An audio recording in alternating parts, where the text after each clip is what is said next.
بسم اللہ الرحمن الرحیم۔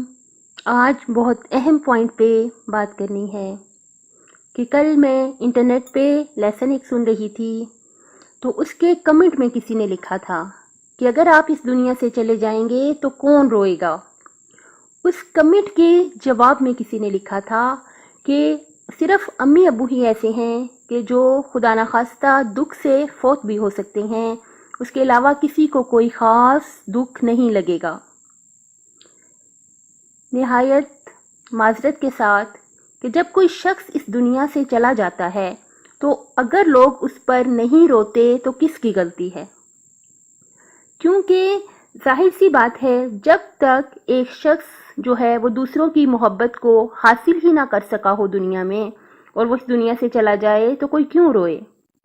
ظلم اور بے حسی کا یہ عالم ہے کہ اگر ایک گھر میں دو افراد رہتے ہیں، چاہے ان کا کوئی بھی رشتہ ہو، یہ عام بات ہے، تقریباً کہنا تو نہیں چاہیے، تقریباً ہر گھر کا ہی مسئلہ ہے کہ اگر ایک گھر میں فرض کریں دو افراد رہتے ہیں، ایک بہت زیادہ امیر ہوتا ہے اور دوسرا بہت زیادہ غریب ہوتا ہے۔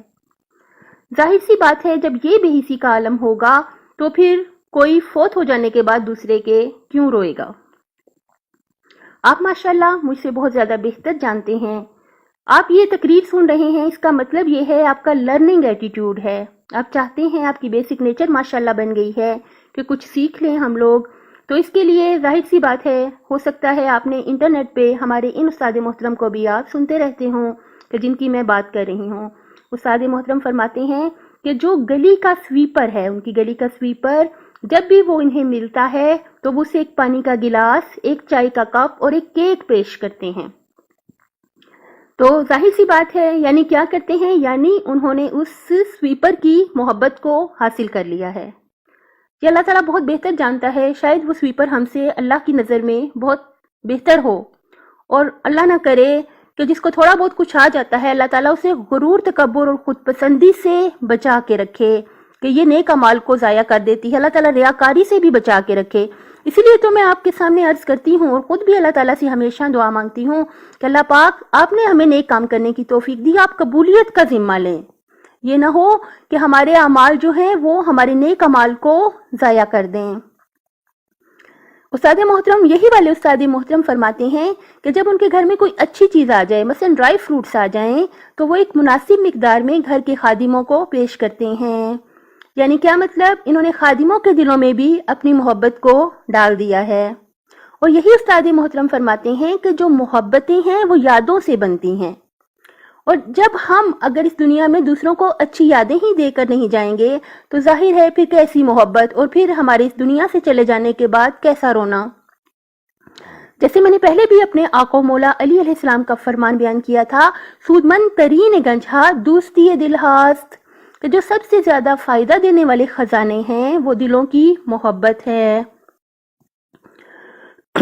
اور ہم اس محبت کو کیسے حاصل کریں؟ ظاہر اثار سے، قربانی سے، دوسروں کا احساس کر کے، دوسروں کا دکھ سمجھ کے، دوسروں کی خوشی کو اہمیت دے کر ہی ہم دوسروں کی محبت کو حاصل کر سکتے ہیں۔ جب ہر بندہ اپنی ہی پرستش کر رہا ہے، اس کو جب دوسرے کی کوئی فکر ہی نہیں ہے، تو ظاہر سی بات ہے جب وہ دنیا سے چلا جائے گا تو ظاہر ہے پھر کوئی کیوں روئے گا۔ تو ہمیں چاہیے ہم دلوں کی محبت کو حاصل کریں، یہ دیکھے بغیر کہ اگلا انسان ہم سے کیسا سلوک کر رہا ہے، اپنا معاملہ اپنے اللہ کے ساتھ رکھیں کہ اللہ پاک، میں نے آپ کی مخلوق کے ساتھ اچھا سلوک کیا، اجر ثواب جو ہے اور دنیا میں بھی اچھے بدلے اللہ تعالیٰ ہی دنیا میں بھی آپ کو انعامات سے نوازے گا۔ آپ کی نظر اللہ تعالیٰ کی رضا کی طرف ہونی چاہیے۔ آخر میں دعا کرتے ہیں اللہ پاک آقا و مولا امام زمانہ علیہ السلام کا ظہور جلد فرمائے اور ہمیں ان کے حقیقی دوستوں اور محبوں میں شامل فرمائے، اور ہم سب کی دنیا اور آخرت بخیر فرمائے۔ میرا اللہ موت کے وقت، قبر کے اندر، عالم برزخ میں، روز قیامت، پل صراط سے گزرتے ہوئے اور دنیا اور آخرت کے ہر موڑ پر ہم سب کی مدد فرمائے۔ اپنی صحت، آخرت اور خالق کی مخلوق کا بہت زیادہ خیال رکھیے گا۔ اللہ پاک دنیا اور آخرت میں حامی و ناصر ہو آپ کا۔